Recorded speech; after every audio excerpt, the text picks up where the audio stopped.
afternoon and welcome to Lunchtime News on TV1. For the Newsfirst team, I'm Ritmini De Silva. Let's start off with a look at the headlines.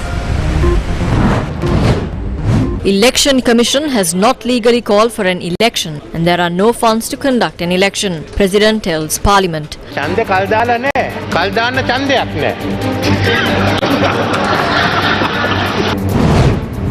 Opposition protest in Parliament demanding an election.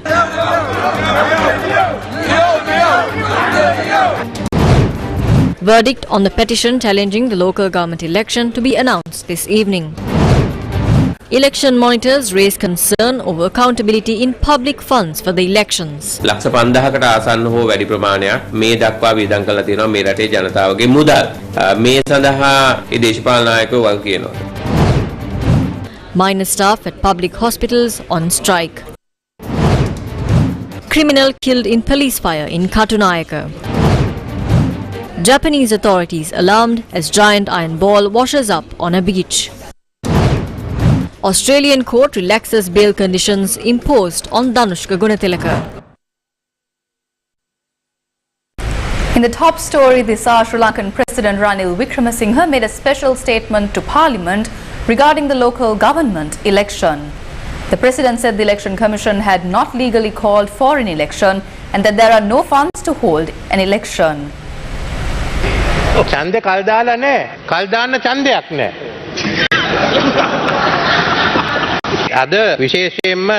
election has not been postponed as there is no election to postpone. The Election Commission has gone to court and said that it cannot conduct an election.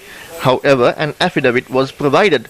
I decided to comment on this as if I do not, it would lead to an injustice on the part of the Finance Secretary and other officials. It states that the Commission has been informed by the Secretary of the Treasury that he is unable to provide the necessary funds to conduct the election. That is false. On the 14th of December, I informed the members of the Election Commission of the country's economic situation, the fact that we do not have the necessary funds to conduct the election, and the fact that it would have a negative impact on the economy, and to conduct the election after the number of members is cut down to 5,000. I felt it was my duty to inform them because it is a caretaker commission and not a normal commission. It is a temporary commission. This temporary commission only had to act as per the constitution. These commissions are accountable to the Parliament, so you can also discuss and decide with the MPs on how this can be taken forward. As far as I am aware, no such thing has happened. That was a mistake. On the 5th of January, I along with the Prime Minister and the Attorney General met with them. We did not meet to delay the election. The Commission was divided. We decided to have an election on the 23rd of December, but two of them said they did not decide on the date to call for nominations. One person said that it was decided. One other person spoke for both sides. The fifth member was in Kandy. The Attorney General called for the notes and minutes of the meeting. They said that there were no reports. How can this be accepted? The Attorney General told the Commission that if all of them reach a common understanding, he can attend with them. However, the Commission obtained the services of another lawyer, Salia Pires. When Salia Pires was retained, some government MPs asked me how is it that Salia Pires can be retained. They said he is a lawyer involved in politics and they must retain a lawyer who is not in politics or provide the Attorney General. I informed them that given the present situation, we cannot give them the Attorney General and that I will not intervene. I believe that if counsel should be retained, the counsel should be one not involved with any political party. The lawyer retained here was one who says the government has no power, the government cannot function and so on. It would have been even better if they simply retained a SJB or JVP lawyer. Thereafter, there was no other discussion. There was a 10 billion rupee estimate when the appropriation bill was being prepared. On the 9th, a letter was sent to the Director General seeking 5,600 million. That's around 6 billion. Earlier, 10 billion was requested. You all said that inflation was high at the time and the prices were increasing. We estimated that around 12 billion will be required. They say only 5 billion is wanted. An official from the Election Commission said that what costs 10 billion can be done with 5 billion. Police said the existing funds are not sufficient and more money wanted for fuel and so on. As we are aware, there is no election date that has been declared. There is no legal election date. Some speak of the 9th of March. I will not comment on that. There is no legal decision on that. If we provide money, legal action can be taken against the Finance Secretary. That would happen to the government printer. We don't have money. We will not delay or suspend anything. Let's discuss and solve this. We don't have money. We don't have a vote. What can we do? The Commission is accountable to the Parliament. There was a proposal to appoint a select committee in Parliament, appoint it and report everything to the Supreme Court. We have the power. If you take Parliament to Lanelvent, I will come on that day. These MPs wanted to delay the election. Opposition MPs do not want the election. I was sent a message about it calling for the election to be delayed. ඔබතුමන්ලා මේක පුළුවන් නම් කල් දාන්න අපි ටිකක් කෑ ගහලා ඊට පස්සේ වාඩි වෙනවා කියලා. දැන් මොනවටද නැගිටලා කියන්නේ? ඔබතුමාත් කිව්වා හෙලිකොප්ටරේ ගන්න බෑ. What did you say? For the first time in history, the Supreme Court has shot down a helicopter. කිව්වේ නැද්ද ජනතා විමුක්ති පෙරමුණ නවත්තන්න ඡන්දේ නවත්තන්න කියලා? කිව්වේ නැද්ද? Following the special statement made by the President, several opposition MPs once again launched a protest demanding an election. Opposition MPs protested in Parliament demanding the local government election not to be delayed.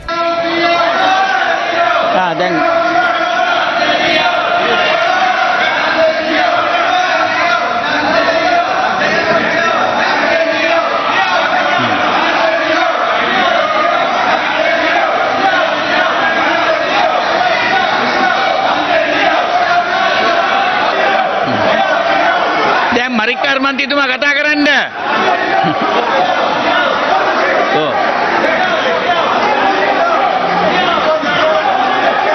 Marikkar මන්ත්‍රීතුමා කතා කරන්න. කතා කරන්නේ නැද්ද? මරික්කාර් මන්ත්‍රීතුමා කතා කරන්නේ නැද්ද? අපි සභාව කල් තියලා යන්න. Footage shared by several MPs on social media showed opposition members moving to the well in Parliament, holding placards against delaying the local government election.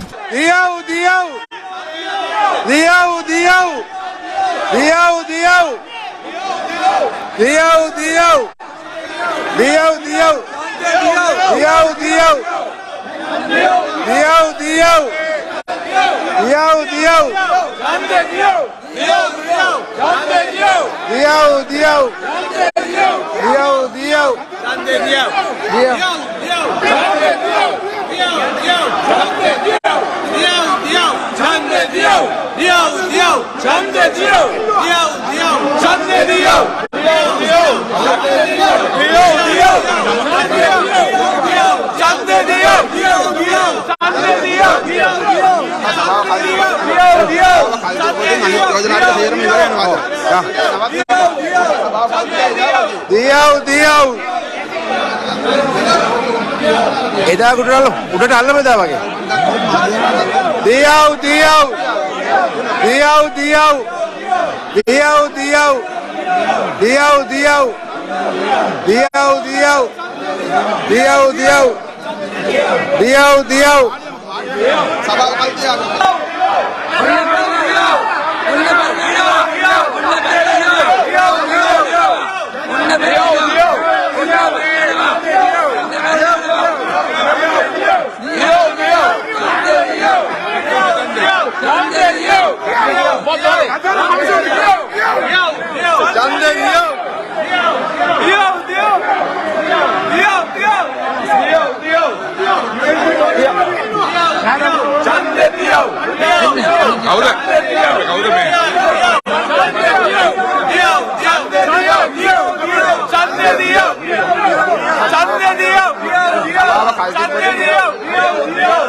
The petition that was filed challenging the local government election will be taken up at the Supreme Court on Thursday afternoon. A writ application was filed by retired Sri Lankan Army Colonel W.M.R. Vijayasundara seeking an order to invalidate the preparations being made for the local government election. When the application was taken up earlier this week, it was decided to further consider the matter on Thursday. The National Election Commission said that the next step on the local government election will be made after the ruling of the Supreme Court. පැපරල් සංවිධානයේ මාධ්‍ය හමුවක් අද කොළඹදී පැවැත්වුණා. ලක්ෂ 5000කට ආසන්න හෝ වැඩි ප්‍රමාණයක් මේ දක්වා වියදම් කරලා තියෙනවා මේ රටේ ජනතාවගේ මුදල්. Over 500 million rupees of the taxpayers' money have been spent so far. At a time when the country is facing an economic crisis, if the election does not go ahead, the responsibility of spending the taxpayers' money leading to no result should be borne by the political leadership. It also falls on the public officials who did not support the election commission. On one hand, it is said the country is in a financial crisis. On the other hand, short-sighted decisions are paving the way for the waste of public funds.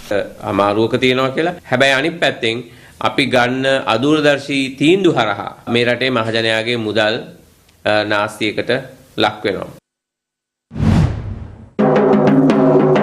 Multiple factions are continuing their calls for the local government election to be held. Some groups have sought divine intervention to change the mindset of the government and to not delay the election. SJB candidates contesting for the Uvaparanagama Pradeshya Sabha engaged in religious ritual on Wednesday, seeking divine intervention for the local government election to be held. The ritual was held at the historic Muthukalanivela Kaliamman Kovil in Davatekama, Uvaparanagama. Minor staff of hospitals engaged in a strike this morning based on several demands. The minor staff at public hospitals across the country protested on Thursday, citing multiple demands that included a solution to the shortage of medicines and medical supplies. They also demand for a streamlined process for surgeries, a solution to the workers' shortage, withdrawal of the unjust tax policy, abolishment of the circular curtailing allowances, and several others.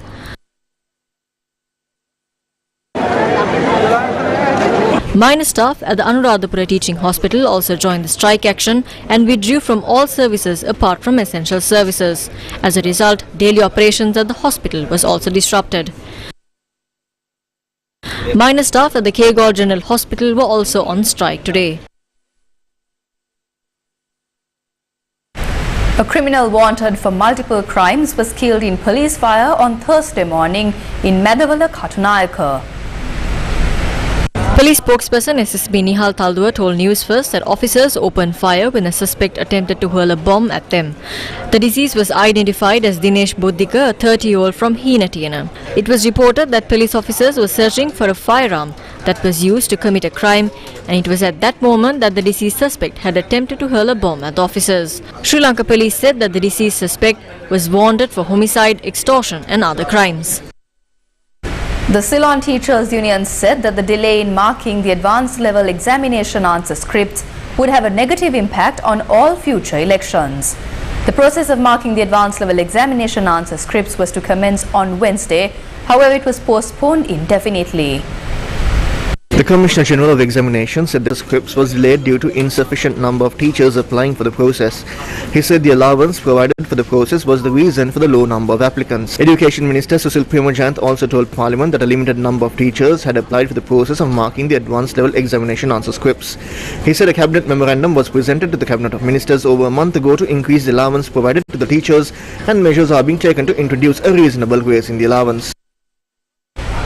A cyclist died after he was run over by bus in Panadura on Thursday morning.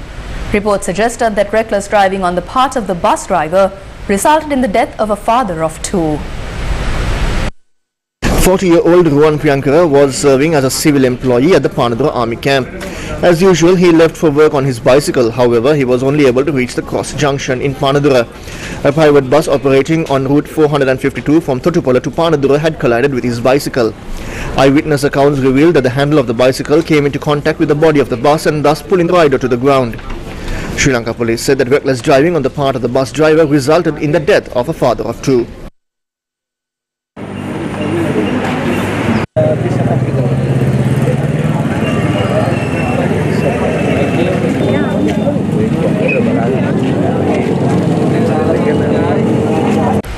The Attorney General informed the Court of Appeal today that 2 charge sheets have been filed against State Minister Sanath Nishantha on charges of contempt of court. The announcement was made when 3 complaints filed by lawyers Priyalal Sirisena and Vijita Kumara and the Sri Lanka Judicial Officers Association regarding the alleged contempt of court was taken up in court.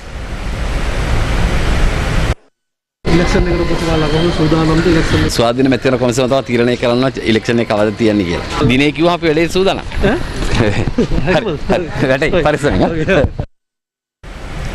Opposition leader Sajith Premadasa says the Samagi Janabalawegya has the group of people that have the vision to overcome the economic crisis. The opposition leader attended a rally in Nikavartia yesterday.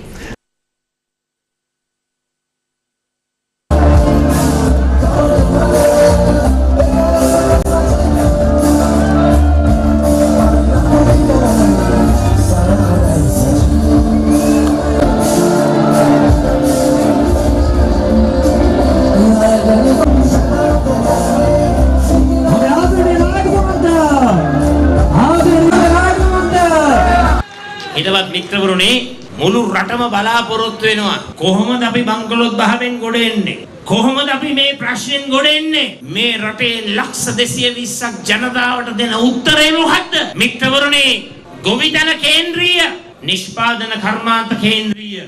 The whole country is wondering how we will come out of bankruptcy and this issue. What is the response to the 22 million people of the country? We must create an era of development centered around farmers, manufacturing industries, exports, digital technology, IT and modern technology. Through this era of development, the youth will be given a place and the working class, including farmers, fishermen, laborers, entrepreneurs, middle class, state officials and all others will be empowered. And through this, we are ready to uplift the country. The best, most important and practical vision to uplift the country and the group is with the SJB. මුළු මහත් ජන සමාජයටම ශක්තිය ලබා දීලා අපි සූදානම් රට ගොඩ ගන්න පුළුවන් හොඳම දර්ශනය වැදගත්ම දර්ශනය ප්‍රායෝගික දර්ශනය ලොව පිළිගත් ක්‍රමය සහ කණ්ඩායමේ ඉන්නේ සමගි ජන බලවේගයේ අපිටයි කියන එක මම මේ අවස්ථාවේ ප්‍රකාශ කරනවා. A public rally organised by the Samagi Janabalawegya to muster support for the local government election took place in Punchi Borella.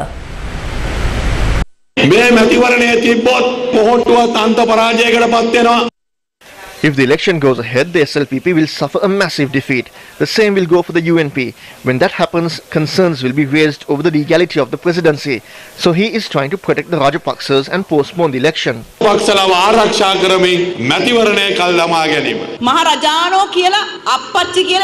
That man was praised, claiming he was the king and the father of the nation. In the end, he even looted from the Triposha. During that time, he said Sajith Premadasa was too innocent and goes to Yala to enjoy the elephants and leopard. Do you see the mistakes that were made due to short-sighted decisions?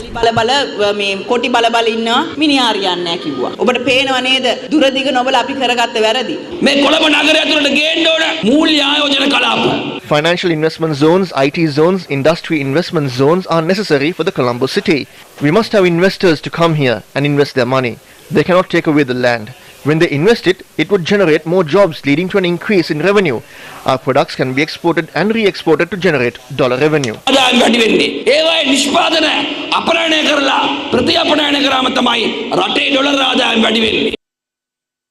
The remains of a Sri Lankan peacekeeper who died in Mali was brought to the island on Wednesday. The mortal remains of Mali-based UN peacekeeper of the Sri Lanka Army, who recently died of a cardiac arrest while serving the multidimensional integrated stabilization mission in Mali, were brought to the island on Wednesday afternoon. Troops of the 6th Sri Lankan Army Corps received the coffin of late Lance Corporal MGL Deshapriya in a military parade. At the Colombo International Airport, the UN flag-draped coffin was symbolically delivered by Lieutenant Colonel HMWR Herat, Supply and Transport Officer of Mali-based 4th Combat Convoy Company, to Major General Hirosha Vanigasekara, Colonel Commandant of the Sri Lanka Army Service Corps and Master General Ordnance, who represented the Commander of the Army. The ceremonial parade afterwards handed over the UN flag back to Lieutenant Colonel HMWR Herat, symbolizing the formal acceptance of the remains by the troop contributing country. Troops, in accordance with laid-down procedures, draped the coffin in the national flag and formally confirmed the acceptance of it by the TCC. Remains were afterwards taken to the Negombo Hospital. The military funeral of late UN peacekeeper Lance Corporal MGL Deshapriya is scheduled to take place at his respective hometown in Varakapola. In news overseas, a mysterious iron ball nearly 5 feet wide was found on a beach in Hamamatsu City, Japan this week. Officials scrambled to ensure the giant ball was not a bomb, according to Japanese broadcaster NHK, which released videos of police examining it. The ball is not a bomb, officials said, but its origin is still unknown. The peculiar orb, which is hollow and sand-colored, has baffled locals and social media users. Law enforcement closed off the beach as they examined and x-rayed the object, deeming it safe. It will be removed from the beach soon. While the ball that appeared on the beach in Japan is not a floating balloon, it comes at a time of heightened concern over unidentified objects. And in sports, a Sri Lankan cricketer accused of sexually assaulting a woman he met on Tinder is now allowed to use WhatsApp after he had his bail variations relaxed.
Sri Lankaya Force is planning to conduct the Guan Hamuda Papadi Savaria 2023 for the 24th occasion, coinciding with the 72nd anniversary of the Sri Lankaya Force.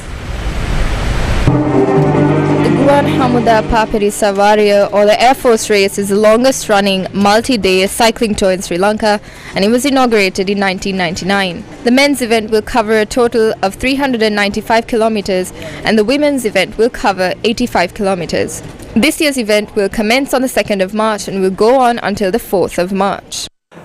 Men's race can have a team consisting of 10 riders, and the women's race can have a team consisting of 6 riders. So cycling is a team event, because without a team, a cyclist cannot win on his or her own.